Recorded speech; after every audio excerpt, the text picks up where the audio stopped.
Alright, I'm doing my pressure test. As you can see, that's a water hose there. That's got a leak.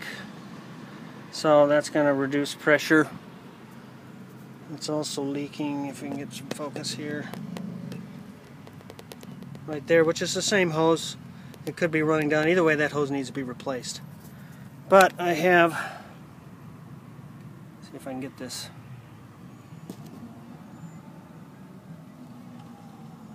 I can't even find it.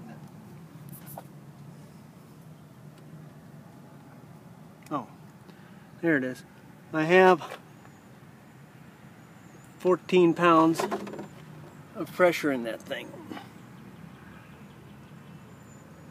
And of course we're losing some where that water leakage is, but the needle hasn't moved and it's been on there for like a couple of minutes. I'll let it sit there and see how long it takes for that. Just for the fun of it, see how long it takes to move the needle from that leak that we saw.